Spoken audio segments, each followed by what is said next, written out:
Bienvenue dans cette vidéo de questions-réponses. On va répondre à la question donc, de Takam Kakabi Hervé. Voilà, j'ai dit encore, il y a de cela quelques temps, j'ai fait un post où je disais, posez vos questions concernant tout ce que vous voulez savoir concernant le garant.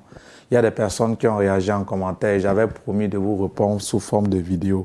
Donc c'est pourquoi je vais donc répondre à celle de Takam Kakabi Hervé. Que pose comme question Takam Kakabi Hervé? En ce qui concerne le garant, si un étudiant n'a pas de garant, comment doit-il s'en prendre? Voilà, comment doit-il s'en prendre? Takam Kakabi Hervé. Voilà. Écoute, pour les études en Belgique concernant les étrangers, la prise en charge est indispensable.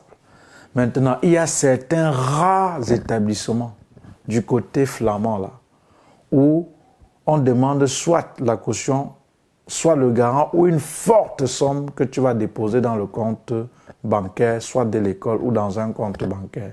Mais chez les Flamands, elles sont un peu rares, ces écoles. Mais du côté de la Wallonie, donc du côté francophone, si tu es francophone, il n'y a même pas ce genre d'école-là. Par conséquent, c'est le garant qui est obligatoire, indispensable. On demande le garant et non une caution bancaire.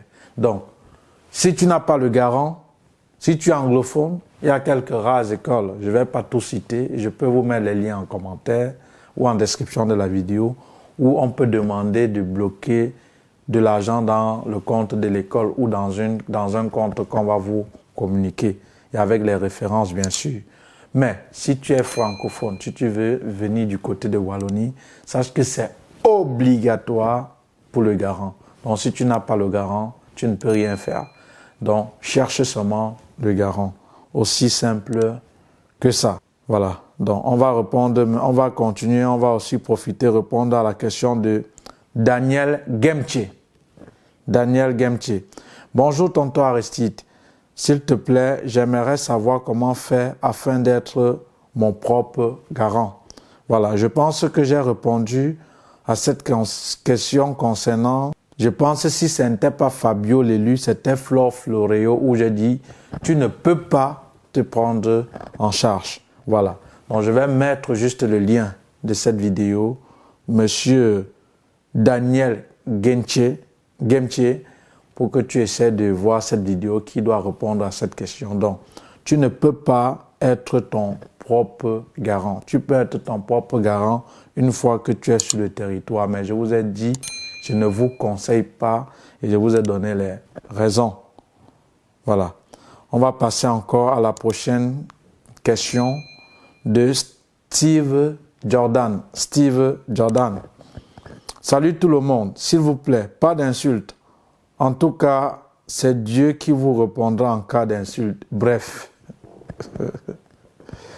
Voilà, s'il vous plaît, j'ai un bac qui date de 2016 et je n'ai vraiment pas de justificatif après le bac. Alors, voilà, vu les nouvelles restrictions de UMOS que j'ai lues ici, il y a donc quelqu'un qui me propose de me faire un COBA du bac. Faux bac. Avec relevé. Plus bonne moyenne, genre, je l'ai obtenu en 2020 et me faire aussi un relevé de notre université afin que je puisse lancer ma procédure. S'il vous plaît, pensez-vous que ça peut marcher? Notez bien, actuellement je suis en Tunisie. Cher ami, je suis content que tu sois d'abord vrai en posant ta question. Mais il faut savoir que il y a aussi certaines choses que de poser en public, puisque tu ne sais pas qui lit, tu ne sais pas qui me suit. Il ne faut pas parfois poser peut-être avec ton vrai nom, parce que là tu as dit Steve Jordan, je ne sais pas si c'est dans ton acte de naissance. Parfois même créer un faux profil, et parfois même de tels trucs dits en privé, pour que je sais comment te répondre. Supposons que l'université, ou peut-être tu es en Tunisie, peut-être tu es parti par le même canal en faisant peut-être ce COBA, voilà, ce faux bac. Tu vois, si ceux qui ne comprennent pas ce que ça veut dire, s'ils ne sont pas camerounais, si peut-être tu es parti en Tunisie, que peut-être actuellement tu fréquentes, tu es parti avec ce faux bac, supposons que le directeur ou peut-être, je ne sais pas, quelqu'un de l'administration de l'université voit ceci et qu'on procède peut-être aux vérifications et on se rend compte que tu as un faux truc. Tu vois qu'une question que tu es venu sur un mur, suivi par des milliers de personnes, tu as posé, on commence à fouiller ta vie et c'est peut-être comme ça, on te nuit où tu te trouves. Donc faites attention. Maintenant, quel conseil je vais te donner? Celui qui te propose ce koba-koba, c'est un charlatan. Ce qui l'intéresse, c'est ton argent. Tu vois? Ce qu'il va te dire, voilà les arguments qu'il donne souvent. Ah non, j'ai fait ça pour quelqu'un, c'est passé. Attends, je peux même l'appeler maintenant. Je peux même l'appeler maintenant, il va te dire, il a voyagé avec ça hier. J'ai l'habitude, tu crains quoi? J'ai fait ça tout le temps. Je viens même de faire pour quelqu'un qui vient de partir là même tout à l'heure. Attends, je vais même l'appeler. Ça, c'est ce qu'il va te dire. C'est un charlatan en fait. C'est un charlatan. Ce qui l'intéresse, c'est ton argent. Tu comprends? Mais quand on va t'arrêter, quand peut-être tu vas introduire cela, peut-être ça peut être pour l'équivalence, je ne sais pas, ça peut être pour une demande d'admission. La même personne qui t'a dit, ça ne me fait rien, les gens ont voyagé, voilà ce qu'il va te dire. Oh, vraiment, tu es malchanceux, hein? Oh non, vraiment, tu es malchanceux, je fais ça à tout moment, ça passe. Il y a l'autre, comme je t'avais dit, il a voyagé, c'est seulement ta malchance. Mais il ne doit plus te rembourser ton argent. Il dit que c'est la malchance. Il va même dire que vraiment, tu n'as pas su comment te comporter. Tu n'as pas fait ce qu'il a dit. Il ne va pas te rembourser ton argent. Donc, il faut éviter. Il faut éviter. Si tu veux mon conseil, il faut éviter. Parce que quand ça va péter, tu ne le verras pas. Il est là tout le temps. Il va te dire, tu as la malchance. Mais ça ne va pas empêcher qu'il convainc encore une autre personne qui vient. Oh, c'est toi qui es foutu. Attention, quand on détecte ça, si on te fiche en Belgique, si on te met dans le truc rouge, on va te ficher dans tout le Schengen. Et c'est très dangereux. Tu ne pourras même plus voyager. Tu vois un peu? Et encore, j'ai encore dit de telles questions. Parfois, il faut éviter, si c'est ton vrai nom, je ne sais pas, de poser avec. Et certaines questions, c'est mieux de le faire en privé. Voilà. En privé, je ne vais rien te dire autre chose que ce que je te dis. Parce qu'à partir du moment où c'est le faux, je ne te conseille pas. Je ne te conseille pas de prendre ce risque. Tu vois? Mais maintenant, c'est libre à toi, après mon conseil, de faire ce que tu veux.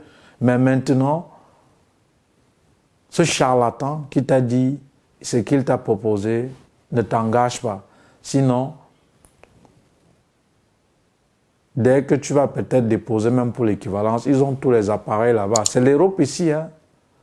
Ils vont détecter ça. Peut-être avant, quelqu'un pouvait faire ça, ça passe. Mais maintenant, sachant peut-être, je ne sais pas si tu es Camerounais ou pas, sachant le faux qu'on sait de l'autre côté, on va détecter, on va te ficher. Il y a plusieurs personnes qui ont déposé parfois des fausses attestations de langue pour justifier certaines années pour les demandes d'admission. On les a fichés. Et quand on te fiche comme ça, tu ne peux aller nulle part. Donc, le seul conseil que je vais te donner, Monsieur Steve Jordan, laisse ce charlatan-là. Laisse ce charlatan-là et voilà. Et tu ne peux pas. Cherche autre moyen que de prendre ce gros risque-là. Ce gros risque qui non seulement peut te coûter cher pour la Belgique et te coûter cher pour l'Union européenne. Voilà. Puisque si on te fiche ici, tu es dans la liste rouge, partout où tu vas faire la demande de visa, on va te signaler comme tu es faux et on va toujours créer un motif pour te donner là-bas. Tu vas te dire que tu as la malchance. Pourtant, c'est simplement qu'un jour, tu avais introduit un faux document pour un pays et non seulement ils t'ont fiché pour ce pays, par exemple, qui est la Belgique, ils t'ont fiché dans tout l'espace Schengen. Maintenant, peut-être pour voyager, tu es obligé peut-être de changer de nom des empreintes, etc. Tu vois, c'est plus difficile pour toi. Donc, n'écoute pas ce charlatan-là. Tout simplement. Voilà. Aussi simple que ça. Voilà. Bon, j'ai vu Trésor caché a répondu et tout. Voilà. Libre à toi, mais je t'ai déjà donné mon avis. Voilà. J'ai fini avec celui-ci qui dit « Toujours combattu, jamais abattu ». Voilà, toujours combattu, jamais abattu. Voilà, il pose la question à trésor caché que je ne connais pas, qui répond à ce mur. Et j'ai encore dit, des gens qui répondent au mur, qui répondent sur mon mur, tant mieux. Mais ceux-là qui après vous proposent un service, je ne les connais ni d'Adam ni d'Ève. Voilà. Bonjour, je suis parent d'un étudiant et j'aimerais donc, je suis parent d'un étudiant, donc j'aimerais qu'il aille continuer ses études en Belgique. Bref, j'ai été bluffé par tes réponses à mon autre frère Trésor Caché. Puis-je t'écrire pour ample discussion, s'il vous plaît? Elle a dit, bien sûr, voilà. J'ai encore dit, monsieur, toujours combattu, jamais abattu. Tant pis pour ce qui se passe derrière. Voilà, je n'ai pas dit de ne pas partir. Tu pars, tu es libre, tant mieux. Mais les services ou des gens qui viennent parfois commenter sur le mur, je ne les connais ni de près ni de loin. Je n'ai rien contre Trésor Caché, même qui a répondu à certains bien, mais attention, sur ce mur suivi par des milliers de personnes, il y a des personnes, parfois, ils viennent commenter ou répondre à vos questions, parce que quand vous allez prêter, que celui-ci m'a bien répondu, vous allez lui poser encore une question, il va vous dire eBay. Et ce n'est pas le foléré qui s'en va vous donner en eBay, c'est pour vous proposer des services qui parfois, le plus souvent, pour la plupart, se tournent mal. Et après, c'est Aristide qu'on cravate en route pour dire que je suis malhonnête, qui croyait qu'il travaille avec moi. Non! Non. Voilà. Maintenant, si tu veux connaître la procédure, peut-être pour lequel tu veux voir Trésor Caché en eBay, la procédure se déroule en 4 phases. J'ai déjà répondu à cette question et je vais encore mettre le lien si tu veux plus de détails. Et les 4 phases, je vais arrêter, ça sera fini pour les questions et je pense que j'ai répondu à tout le monde. Les 4 phases de la procédure, monsieur Kila, il dit combattu, il dit abattu, mais jamais combattu. Je ne sais même pas qui est son nom, c'est-à-dire les gens de ce nom. Voilà, les 4 phases de la procédure, toujours combattu, jamais abattu. C'est la phase pour les démarches, en vue de l'obtention du visa d'études pour la Belgique.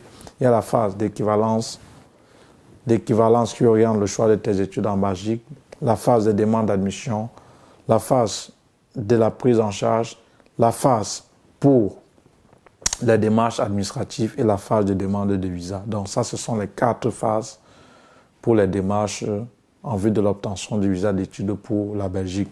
Je vais mettre le lien en description, tu dois voir. Donc, c'était donc tout pour cette vidéo. Voilà. Donc, merci de m'avoir écouté et félicitations encore à toutes ces personnes qui ont déjà obtenu leur demande d'admission. Voilà. Et pour ceux qui me suivent pour la première fois, j'accompagne les étudiants à travers un programme en formation vidéo qui coûte 80 €, où je vous montre de manière détaillée, en de mots simples, tout ce que vous deviez faire et savoir pour la constitution de votre dossier en vue de l'obtention du visa d'études pour la Belgique. Je vous montre comment faire la procédure par vous-même, sans avoir besoin de personne. Donc, je te dis quoi faire, comment faire, où le faire, quand le faire. Ce que tu dois faire doit te coûter combien et comment, via ton smartphone, une simple connexion Internet, suivre l'état d'évolution de ton dossier. Et sache que tu n'as pas forcément besoin d'une personne qui réside en Belgique pour faire ces démarches-là. Non.